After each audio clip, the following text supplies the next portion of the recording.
Episode 3, Outlaws versus the Postal Inspectors.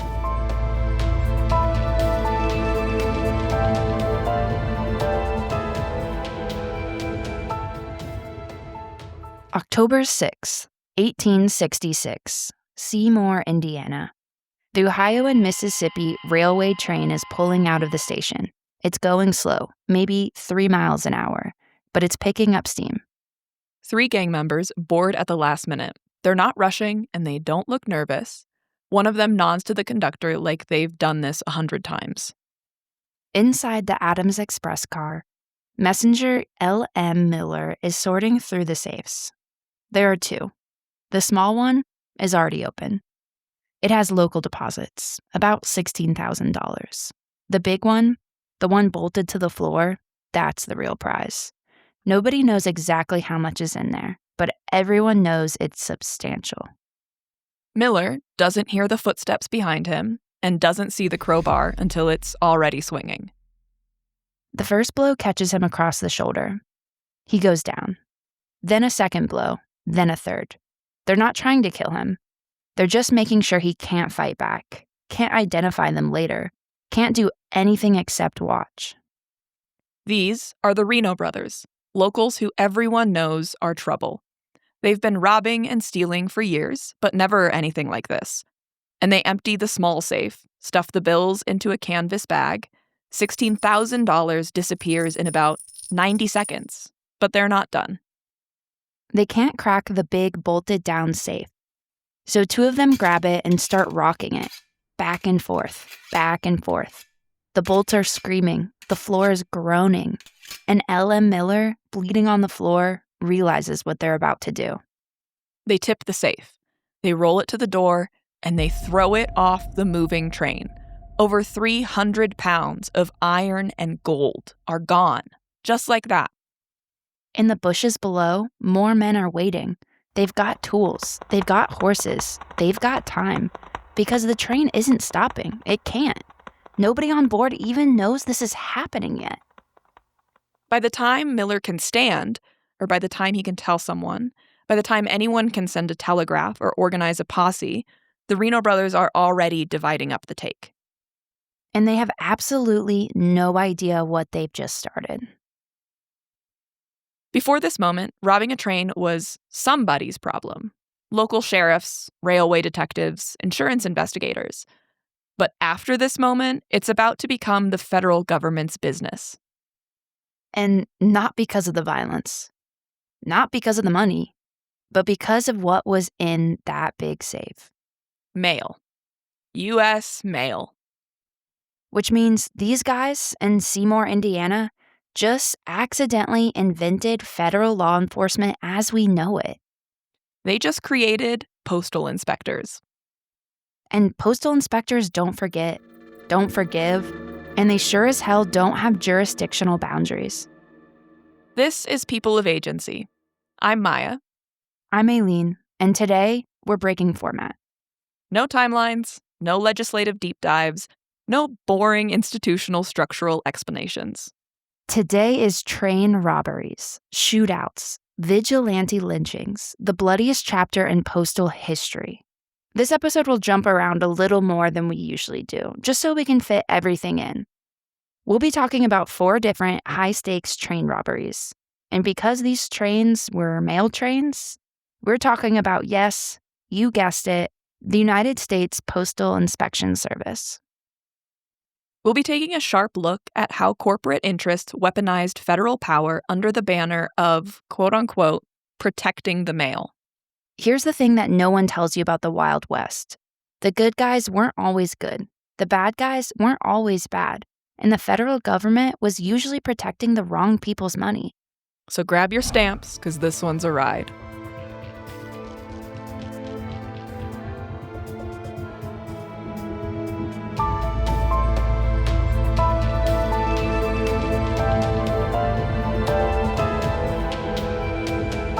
Act 1.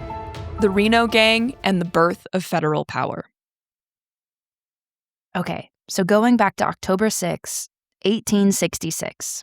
The Civil War had just ended, And trains are everywhere now, moving everything: mail, money, payrolls, passengers, and express company safes. And until this exact moment, nobody's really thought about what happens when someone just takes a safe from a moving train. Like, stagecoaches got robbed all the time, banks got robbed, but trains, like moving trains, that wasn't on anybody's radar.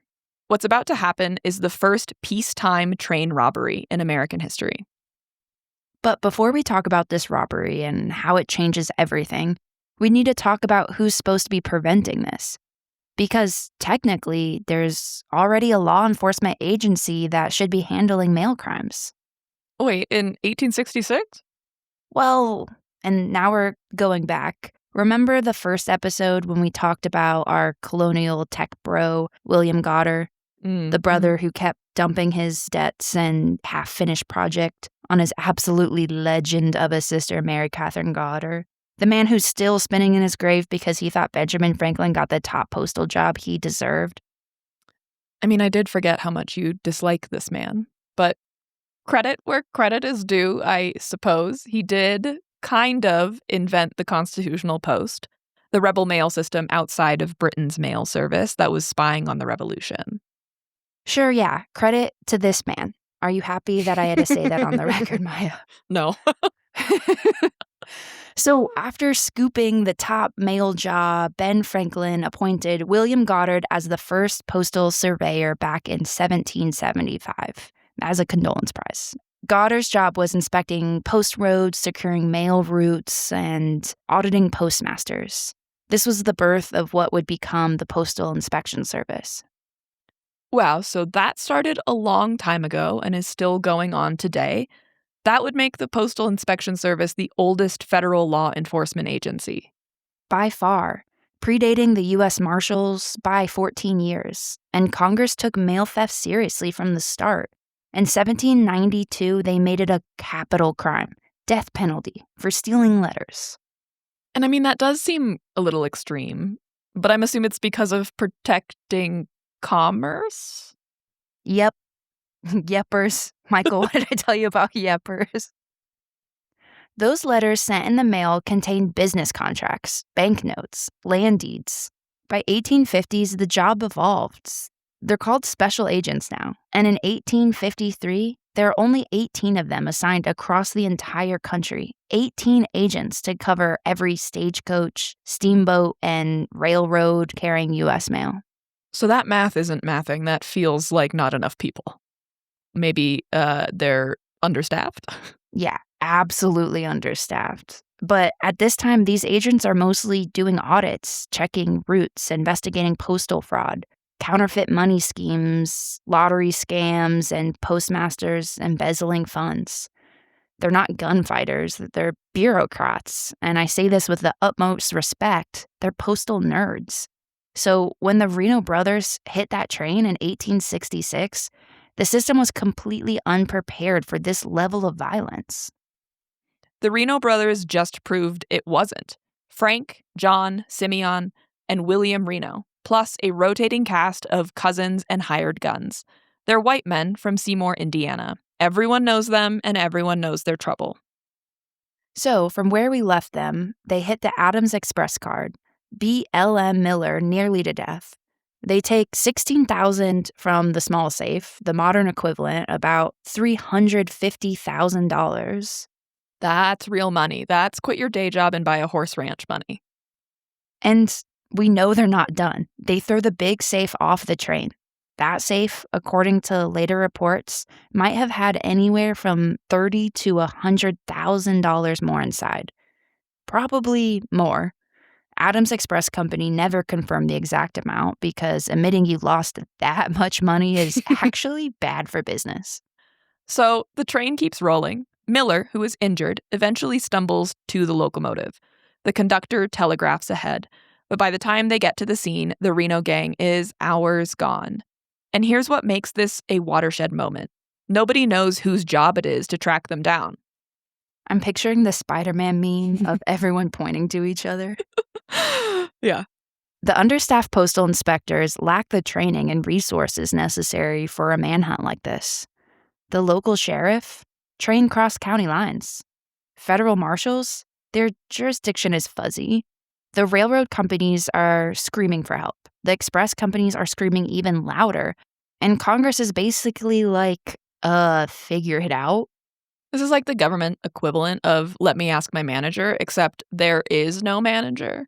There's no manager. So the railroad companies do what rich people have always done when the government won't help them fast enough.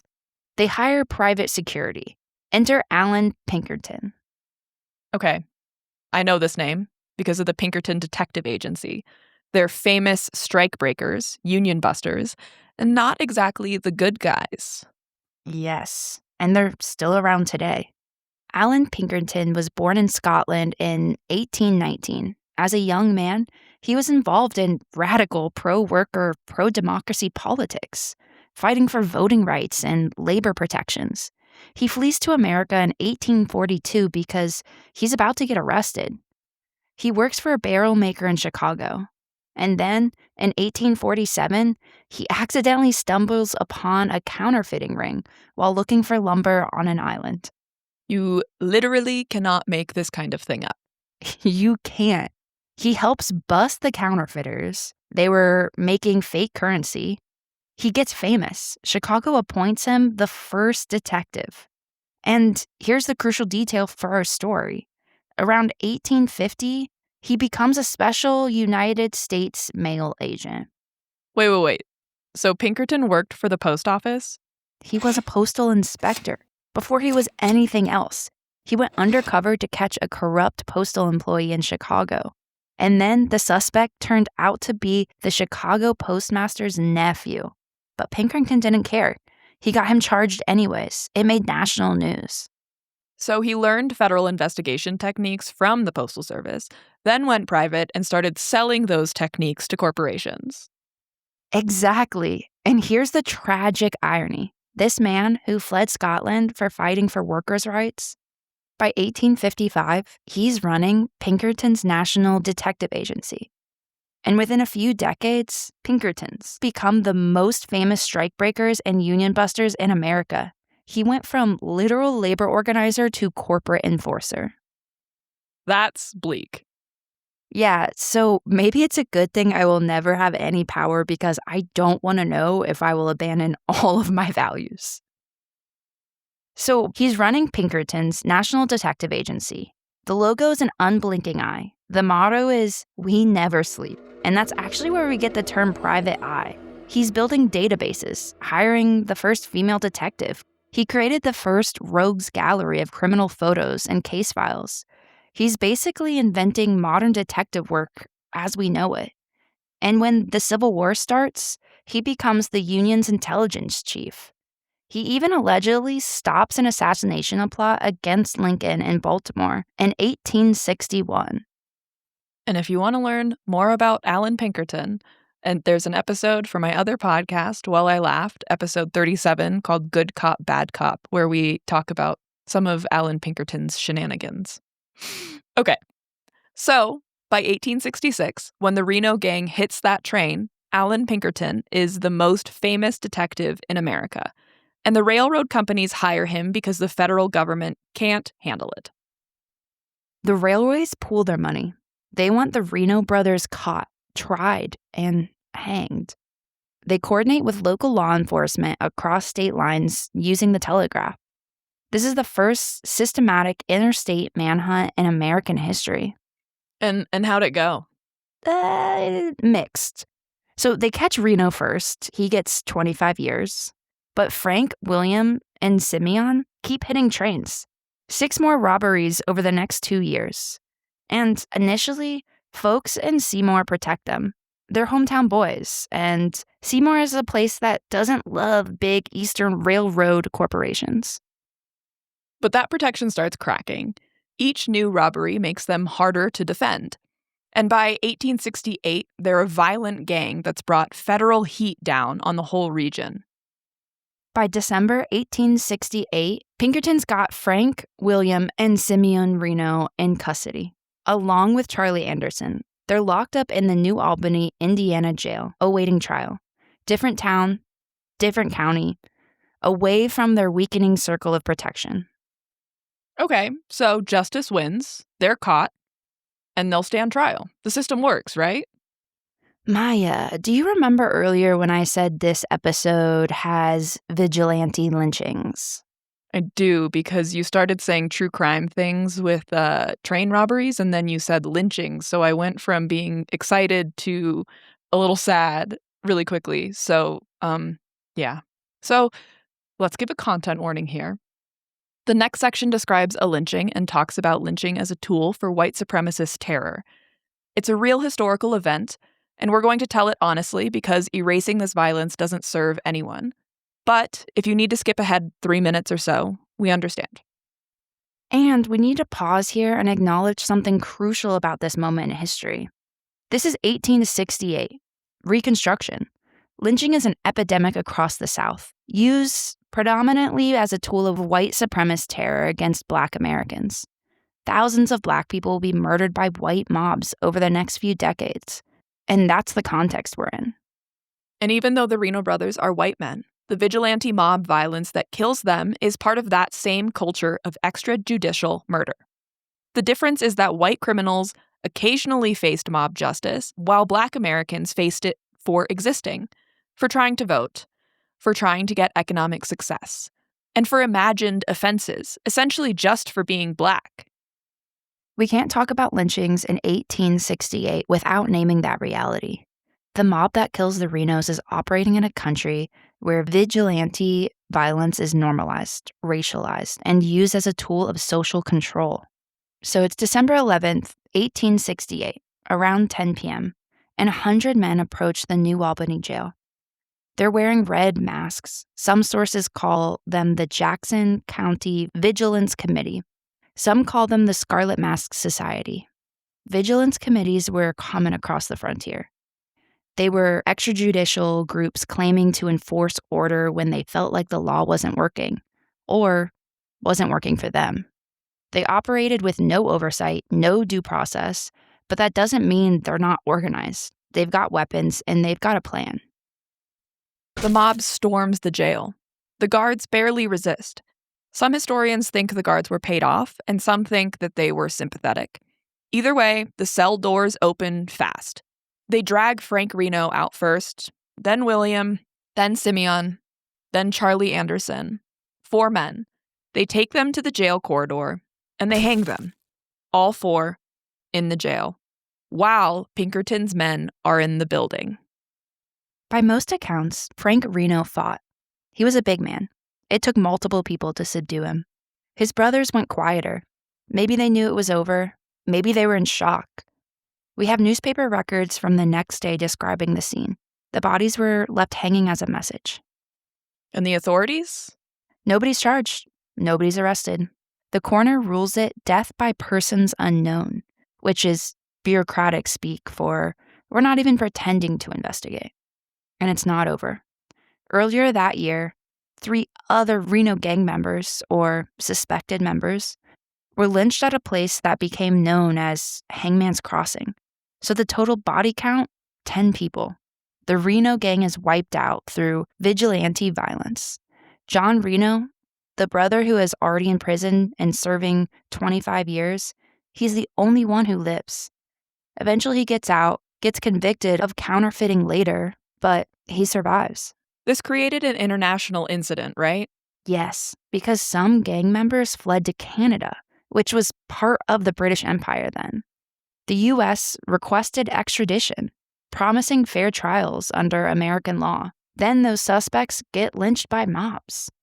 Britain and Canada are furious. You can't request extradition based on promises of due process and then let vigilantes hang people in jails. It's a violation of literal international law, and it makes America look like a lawless frontier that people can't be trusted to uphold treaties. It's a diplomatic nightmare. Which, to be fair, in 1868 Indiana, we kind of were a lawless frontier. Maybe we've overcorrected for that. And here's why that matters for our story.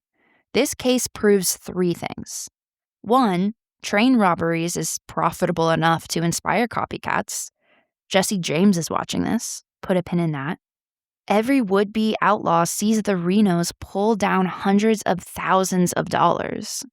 And next? 2, 18 postal inspectors scattered across the country cannot handle interstate crime at this scale. The Renos hit trains in multiple states. They hit across state lines. The existing system is broken. And 3 is the vigilante problem. Exactly. Frontier justice is brutal, racist, and unpredictable. If the federal government wants to be a legitimate nation of laws, it needs to be able to catch and try criminals before mobs do it for them. The Reno lynchings are a national embarrassment. So Congress acts, right? Eventually, but here's the sneaky part. The legal justification isn't about murder or robbery, it's about the mail. Those Atom Express safes, they're not being mailed. They're just sharing a space in mail cars. Just the same physical car. The Postal Service has been contracting with express companies since the 1850s. Express companies pay to put their cargo in mail cars because mail trains run on reliable schedules with federal protection. So express companies are essentially using mail trains as their private security escort. Yes, Maya, exactly. Put your gold in a mail car and suddenly, if robbers touch it, they're interfering with the U.S. mail. So when the Reno Gang throws that safe off of the train, they're not stealing letters, they're stealing corporate gold. But because it's in a mail car, Congress can use that to justify expanding federal law enforcement. Express companies essentially outsourced their security costs to taxpayers. Mail theft is already a federal crime, so Congress uses that existing framework. They don't pass new laws specifically about train robbery. They just clarify that interfering with mail cars, which is what train robbers do, that is a federal crime. Postal inspectors get expanded powers, expanded budgets, better training. By the 1870s, they're armed, they're riding mail trains, and they have nationwide jurisdiction. Wait, so who wins here? Interesting. Say more. Who benefits from this expansion of federal law enforcement? Is it regular people getting their letters, or is it the railroad companies getting free federal protection for their gold shipments? Because from where I'm sitting, it looks like Adams Express Company got robbed, hired Pinkerton to investigate, couldn't get a conviction, watched a vigilante mob finish the job, and then lobbied Congress to make the federal government protect their cargo for free. That is exactly what happened. The mail is the excuse. Corporate gold is the reason. Think about the incentives. If you're a railroad company in 1870, you're moving millions of dollars in gold, payrolls, securities. You have to pay for private security, like Pinkerton's. That's expensive. But express companies have contracts to put their cargo in mail cars. They pay the Postal Service for space. Once their gold is in that mail car, suddenly the federal government has to protect it. That's a scam.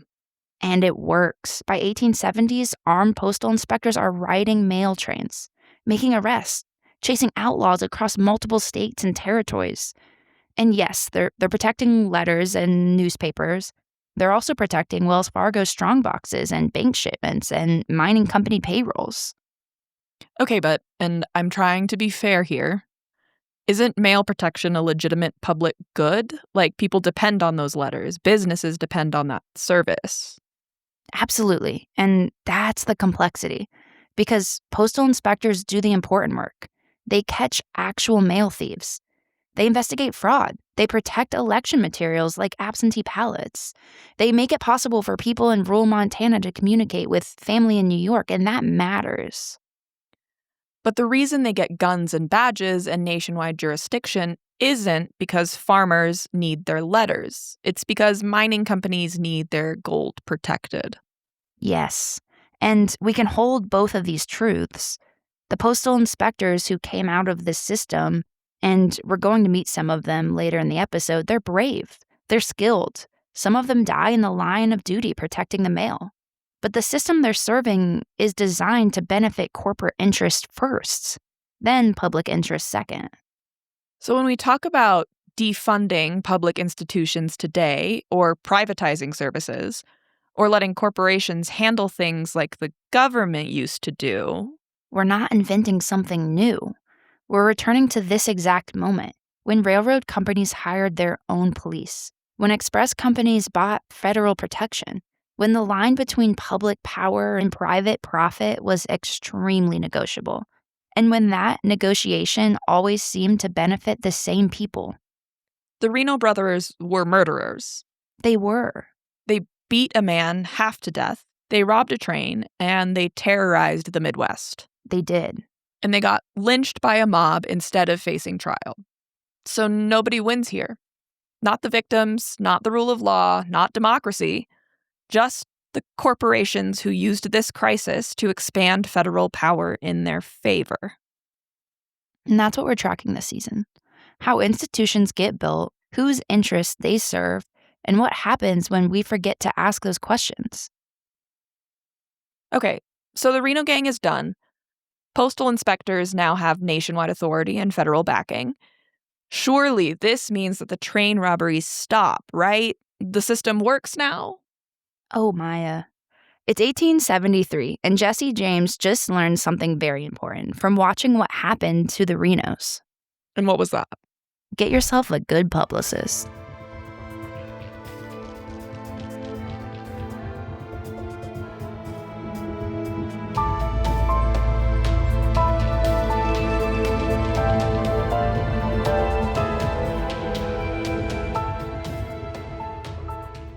Act 2. Jesse James and the Mythology Machine. It's 1873 in Adair, Iowa. There's a curve in the Chicago, Rock Island, and Pacific Railway line near the Turkey Creek Bridge. It's a blind curve, and train engineers hate it. You can't see what's ahead until you've already committed. Jesse James and his gang have been watching this spot for weeks. Jesse, Frank, and at least 5 others. They know the schedule, and they know this train is carrying gold. Supposedly, $75,000 from the Cheyenne mining region, heading east. They've stolen railroad maintenance equipment. They've loosened the rail connection right before the curve. Not removed it, just loosened it. But it's being held in place by a rope. They're gripping in the bushes. This is not a crime of opportunity. This is premeditated. This is engineered. Engineer John Rafferty is at the throttle. Fireman Dennis Foley is shoveling the coal. And when the train comes around the bend, the gang jerks the rope and the rail comes free. The engine hits the gap at full speed. The locomotive derails, plunges into the ditch, and topples over. Rafferty is crushed instantly. Foley is thrown from the cab, and his injuries will kill him. The passenger cars behind derail too. Some tip, and some stay partially upright but twisted off the rail. People inside are screaming, and several passengers are seriously wounded. And Jesse James and his brother Frank are wearing Ku Klux Klan-style white hoods. And when they climb into the wreckage, they start robbing the passengers. Okay, we need to stop here because this detail, the KKK hoods in 1873 Iowa, isn't just about disguise. This is a political statement. Yeah, Jesse James and Frank James were Confederate guerrillas during the Civil War. They rode with the Quantrill's Raiders, a guerrilla unit that operated outside the formal Confederate Army. Not regular soldiers following military law, but raiders who terrorized the Union territory. We're talking about men who participated in the Lawrence Massacre in 1863, murdering over 150 unarmed men and boys in Kansas. This wasn't military combat, it was terrorism. And after the war ends, they don't stop. They keep fighting. But now, instead of calling it war, they call it robbery. And they wrap themselves in lost cause mythology. The Lost Cause, for anyone who doesn't know, is the post-Civil War propaganda campaign that reframed the Confederacy, which is often referred to as revisionist history. The Lost Cause said the South wasn't fighting to preserve slavery. They were fighting for states' rights and Southern honor.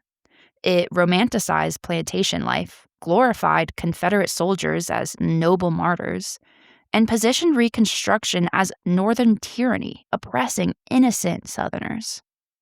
It's a lie, but a successfully powerful one, unfortunately, since we are still familiar with it today.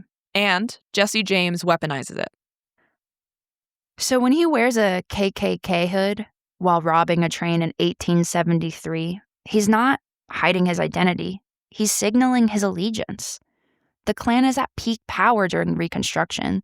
They're terrorizing Black voters, murdering Black officials, burning Black schools and churches. And Jesse is saying, I'm one of them. I'm still fighting the war. And certain white communities, especially in Missouri and other border states, eat it up. Because they're bitter about losing the war. They're angry about Reconstruction, and they see federal power as the enemy. So when Jesse robs a train, he's not robbing them, he's robbing the Yankees. Even though he's actually robbing everyone. Jesse and Frank forced the guard to open the express card safe at gunpoint. They're expecting $75,000 in gold, but they find just $2,000 of gold. Oof. The gold shipment was delayed. Wrong train.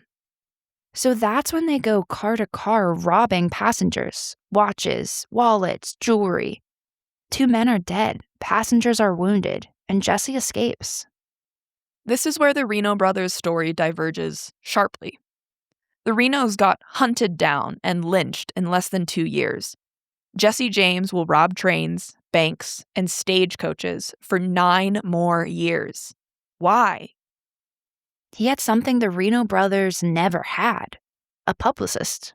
Meet John Newman Edwards, Confederate newspaper editor, veteran of the war. And after the war, he edits the Kansas City Times. And he decides that Jesse James, well, he's not a criminal.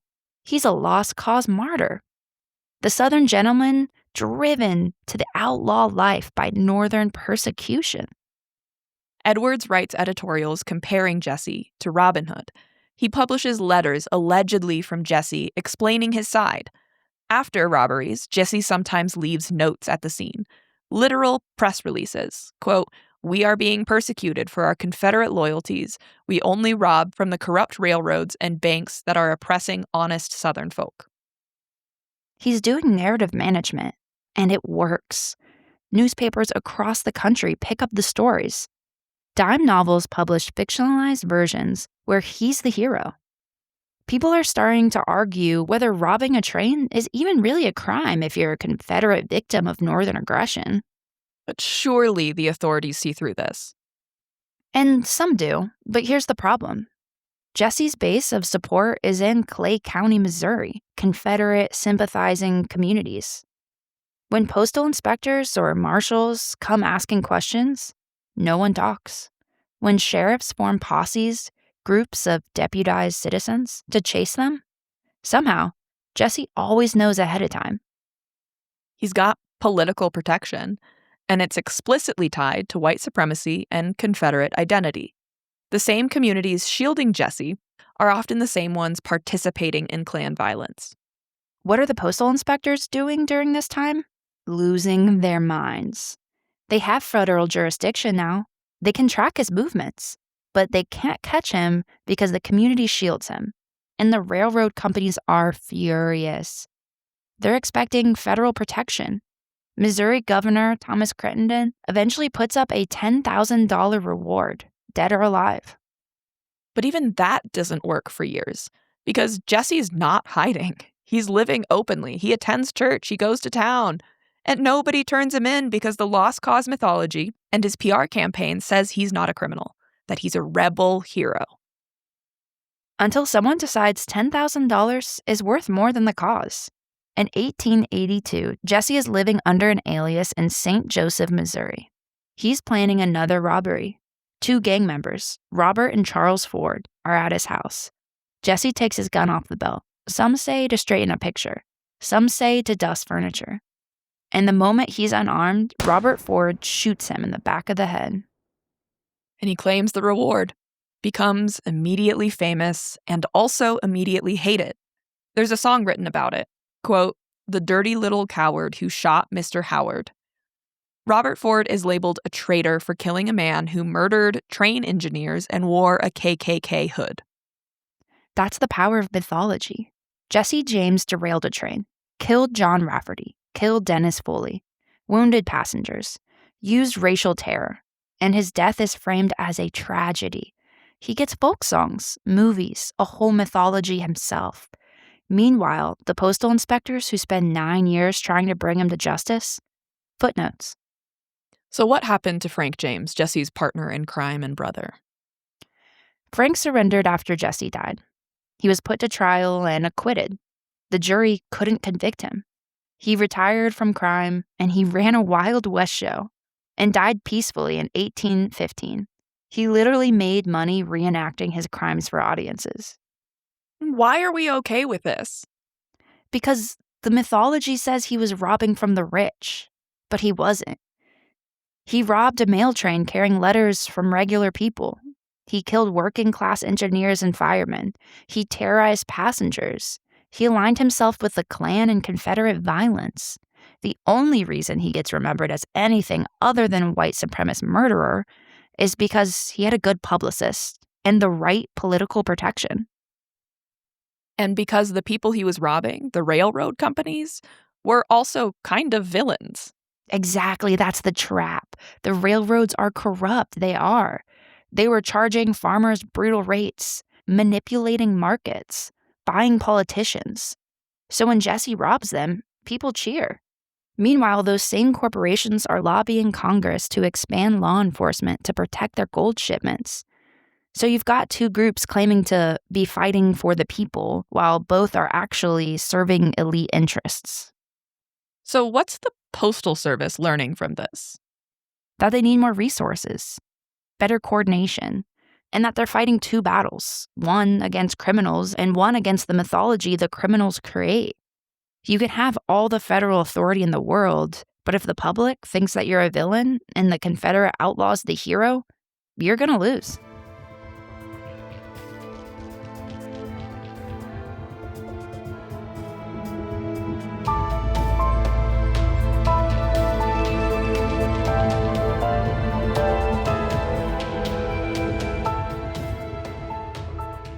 Act 3.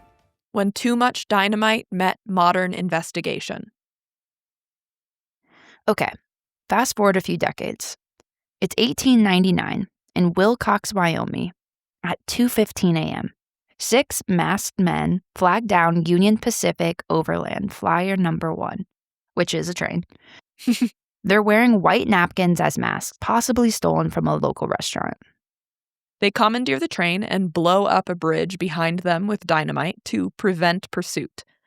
Then they make their first mistake. Their first mistake? I was gonna say.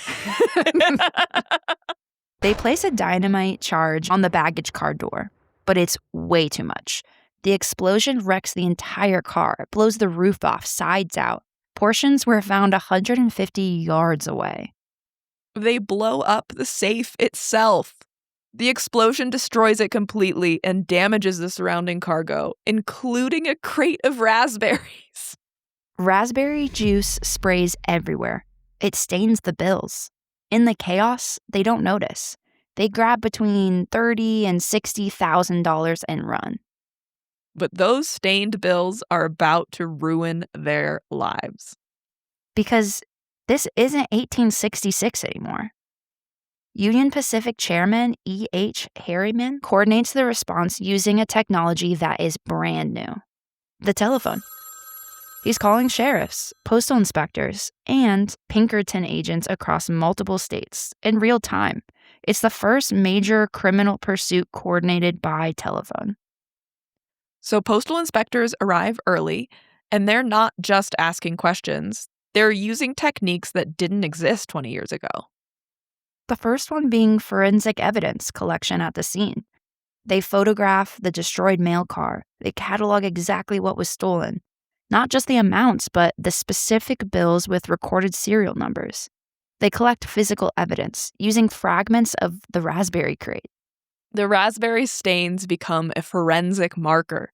Postal inspectors circulate detailed descriptions to banks and merchants across multiple states, saying, quote, Watch for currency with distinctive red-purple staining, primarily on $20 bills. This is early forensic science. You're marking stolen property after it's been stolen using accidental contamination. Every time someone tries to spend a stained bill, it's a data point. Where, when, who. But it's not just the stains. The bills themselves are evidence. Banks had started recording serial numbers before shipping currency, so postal inspectors have lists of what bills are missing.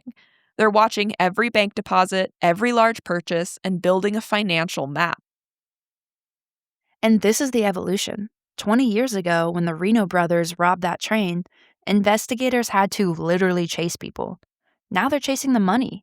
You can hide in the mountains, but eventually you need to buy food, horses, supplies, and every transaction leaves a trail. 10 months after the robbery, 2 gang members get tracked because they're using marked Wilcox currency. Postal inspectors have been watching for these serial numbers. The moment they appear, law enforcement converges. But it gets messy. It isn't clean detective work, leading to trials. When law enforcement closes in, there's a shootout. Multiple officers die. One gang member gets killed by a sheriff. Then another gang member rides into town 2 weeks later and murders that sheriff in retaliation. The forensics are more sophisticated, but the violence, it's still brutal. So how does it finally end? In December 1900, Fort Worth, Texas, 5 gang members, including Butch Cassidy and the Sundance Kid, walk into a photography studio. They pose for a group portrait, the Fort Worth Five. The photographer displays it in his window as advertising. A Wells Fargo agent walks by, recognizes them, and sends copies to Pinkerton and postal authorities. There's no way they're putting some normies up there, right? Truly, and you know that photo had to be fire. It had to be fire. Suddenly, the most wanted outlaws in America have professional portraits circulating to every law enforcement office in the country. This is the shift. The wild bunch weren't caught by faster guns. They were caught by institutional coordination. Telephone networks let authorities coordinate across states instantly. Forensic tracking of stained and marked currency created financial and physical trails. Photography created visual identification that didn't rely on memory or description. And postal inspectors sharing information with Pinkertons and local sheriffs. That institutional cooperation is what ended the age of the outlaw. And we can't forget about those strawberries. No, raspberries. Raspberries! So, by 1901, Cassidy and Sundance know that the U.S. system has gotten too sophisticated, and they flee to South America. Most accounts say they're killed in Bolivia in 1908. We remember them as charming rogues from the 1969 film. But the real story is about institutions adapting to new technology. The Wild West didn't end because better gunfighters won. It ended because federal agencies got more sophisticated than individual outlaws could outmaneuver. Postal inspectors developed these techniques while chasing train robbers, and these methods became the foundation of modern federal law enforcement. But we need to ask, who got this level of institutional response? E.H. Harriman was the wealthiest man in America. He makes one phone call, and federal agents, Pinkertons, local sheriffs across multiple states mobilize immediately, followed by months of coordinated pursuit. Compare that to crimes against regular people in 1899, against Black Americans facing racial violence, against Indigenous peoples being violently displaced, and against workers being exploited. Did they get telephone coordination and forensic analysis? You know they didn't. Those crimes did not negatively impact wealthy interests. Stolen gold could demand that level of response because institutions evolved to serve who had power to invoke federal authority for private interests. So when we talk about postal inspectors developing modern law enforcement techniques, we can't pretend those techniques were neutral. They were tools, and tools serve whoever has the power to demand their use. The actual work, the part we don't see in the forensic and the phone calls, required people willing to walk into danger. Some of them died doing it. Some of them were incredibly brave. But bravery in service of what? For who? That's the question we need to sit with.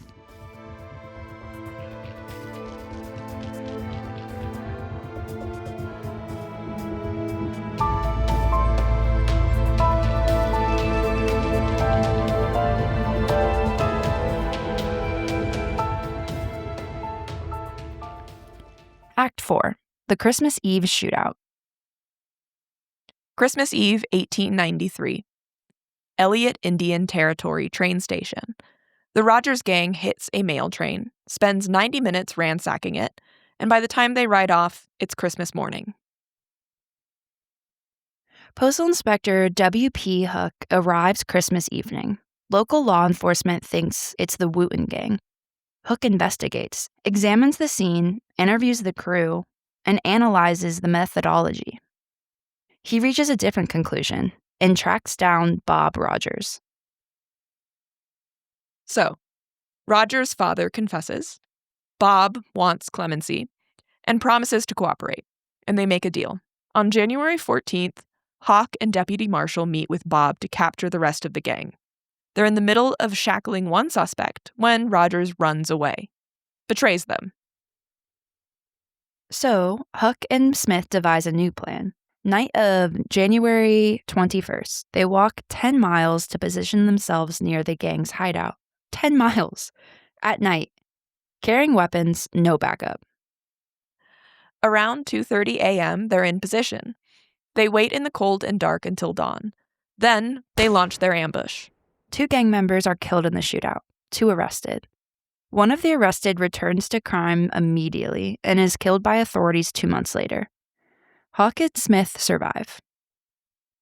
Huck walked 10 miles through dangerous territory in the middle of the night, waited for hours in freezing darkness, and engaged in a deadly firefight. That's courage. That's real. And here's the complexity. Huck probably wasn't thinking, I'm protecting robber baron profits. He was thinking, I'm catching criminals who attacked a federal train. He genuinely believed in the mission. But the federal authority he's enforcing, the nationwide jurisdiction, the resources, the power to pursue criminals with deadly force, that exists because wealthy interests demanded it. The system was built to protect corporate wealth. Huck's courage is what makes that system function. This is what institutions do when we're not paying attention. They take good people, dedicated people, who believe they're serving justice and turn that dedication into enforcement of whatever priorities the powerful set. Huck didn't create the system, but his willingness to risk his life legitimizes it. So the violence required to maintain federal authority, 2 men dead in a Christmas ambush, that happens because the Rodgers Gang touched the mail, which triggered federal jurisdiction, which exists primarily to protect corporate interests. But here's what I want us to see. We've spent this episode showing how the postal inspection system was built to serve corporate interests. That's true. That's documented. But the institutions aren't static. They don't have to serve whoever created them forever. They serve whoever has the power to demand they serve them. So the question isn't, are institutions evil? The question is, who do we let them serve? When we give up on institutions, when we say they only serve the powerful anyway, we abandon the field. We let corporate interest win by default. But when we fight for these institutions, when we demand that they serve us, when we fund them properly for public purposes, and when we hold them accountable, they can do what they're supposed to do, serve everyone. Huck's courage matters because institutions need people willing to do hard work. But we have to fight to make sure that work serves the public, not just the private wealth. That's our responsibility, to demand that these tools, forensic investigation, coordinated law enforcement, and federal authority protect people, not just property. Protect communities, not just corporations. The postal inspectors believe that they're serving justice. Let's demand that the system actually does that. Not through their individual bravery, but through institutional accountability that we can organize to create. Because the answer to, quote, institutions serve the powerful isn't giving up on institutions. It's fighting to make them serve everyone the way they're supposed to, the way they claim to. And that fight didn't end in 1900. It's still happening. And we're about to see what happens when we stop paying attention to who these institutions serve.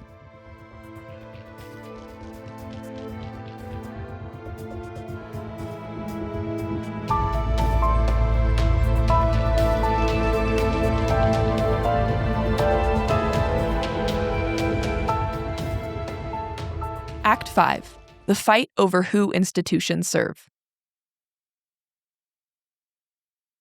We've given you train robberies, the Reno Brothers pulling off the first one and getting lynched by vigilantes, Jesse James wearing KKK hoods and building a mythology that protected him for 9 years, Butch Cassidy's gang brought down by raspberry-stained bills and telephone coordination, Inspector Houk walking 10 miles in the dark to ambush criminals on Christmas Eve.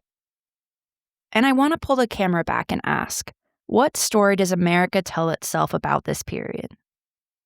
Cowboys and outlaws, shootouts at high noon, the Wild West, rugged individualism, and freedom. Right. The mythology is romantic, it's exciting, but the mythology hides something. So what's this one hiding? That these weren't individual battles between good and evil. This was a fight over who institutions serve. The Reno Brothers rob a train, and suddenly railroad companies get federal protection for their cargo under the banner of, quote, protecting the mail. Jesse James kills train workers, and we remember him as a Confederate rebel hero instead of a white supremacist murderer. Postal inspectors develop forensic techniques to track raspberry-stained bills, but primarily to recover stolen gold. And the mythology always centers the exciting figures. Jesse James gets ballads written about his life. Butch Cassidy gets a movie. Buffalo Bill, who never even rode for the Pony Express, builds an entire career on the myth. Meanwhile, the train engineers who died, the firemen, the postal workers, they don't get names in history books. The mythology erases the workers and celebrates the outlaws and the dramatic officers of the law. It makes us forget that real people died while corporate interests profited. Yes, the postal inspection system was given their power to serve corporate interests. That's documented, that's true. But institutions don't belong to their creators forever. They become contested spaces, and they serve whoever has the power to make them. What do you mean? The techniques postal inspectors develop, forensic evidence collection, financial tracking, coordinated investigation across jurisdictions, photographic databases, those tools exist now. The question is, who do we demand that they serve? When postal inspectors track marked currency, do they only track stolen gold? Or do they track fraud targeting elderly people? When they coordinate across states, is it primarily for corporate interest? Or are they also protecting voting rights and investigating hate crimes? That has to be determined by us, by what we demand, by what we fund, by who we hold accountable. When we give up on institutions, when we say they only serve the powerful anyway, we abandon the fight. We let corporations' interests win by default. But when we organize, when we demand accountability, when we fund public services properly, institutions can serve everyone. And that's a choice we're still making. Every day.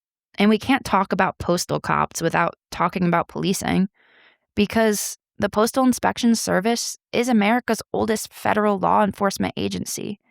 And the patterns we've seen, whose property gets protected, whose calls get priority, whose lives are valued, those patterns didn't end in 1900. So let's name it clearly. When law enforcement, whether postal inspectors in 1899 or police departments today, prioritizes property crime over violent crime, prioritizes wealthy neighborhoods over poor ones, pursues theft of corporate assets more aggressively than crimes against individuals, that's not individual officers being bad people. That's the system determining priorities. Individual officers can be brave, dedicated, genuinely want to help their communities. Inspector Houk walked 10 miles in freezing darkness, That courage is real, but the institution shapes the work. But we also can't pretend that every officer is well-intentioned and it's just a flawed institution. Some are power-hungry. Some abuse their authority. Some carry internalized biases about race, about class, about who deserves to be protected, and act on those biases in the heat of the moment. Some are genuinely bad people drawn to a job that gives them power over others. So it's both bad individuals and a flawed system. The institution shapes the work. It decides whose emergency gets the fastest response, whose property gets federal protection, who gets pursued with which level of force. But individuals make choices within that system. And some of those choices cause real harm. The difference is bad individuals can be fired, prosecuted, removed. But when the institution itself prioritizes corporate property over people's lives, when it values wealth over safety, when it sends Houk to walk 10 miles for a robber bearing gold but doesn't mobilize the same response for regular people, that requires systematic change. Not just better training, not just rooting out bad apples, fundamentally changing whose interests the institution serves. And here's the hard part. Even the best officers and good people enforcing a flawed system make that system more durable. If Huck had been corrupt or cruel, the system would be easier to condemn. But he was dedicated, he was skilled, and he was willing to risk his life. That makes the institution he served more legitimate, even when it's serving the wrong interests. So another question isn't, are police good or bad? It's, what system are they enforcing? Whose interests does that system serve? And what would it take to change that? Because the institution determines priorities. When postal inspectors got telephone coordination, forensic analysis, and massive posses to track Butch Cassidy's gang, that level of response happened because robber baron gold got stolen. E.H. Harriman made one phone call and federal power mobilized. Compare that to crimes against regular people, against marginalized communities. They didn't get that response. Not because individual inspectors didn't care, because the system valued corporate property more. And we see this today. Whose 911 call gets the fastest response? Whose neighborhood gets the most police presence? Whose crimes get the most investigative resources? The system makes those decisions. Individual officers enforce them. And unless we change the system's priorities, unless we demand it serve everyone equally, that pattern continues. So what do? We fight for institutions. We don't romanticize them. They were built with flaws. We don't abandon them. That leaves them to corporate capture. We fight to make them serve everyone. We demand accountability. We fund them properly for public purposes, not just corporate protection. We organize. We lobby to equally fund preventative institutions like affordable childcare and non-police response interventions. We vote. We show up at city council meetings and congressional hearings, and we say, this institution belongs to us, and we demand it serve us. Because institutions aren't good or evil. They're contested, and the contest isn't over.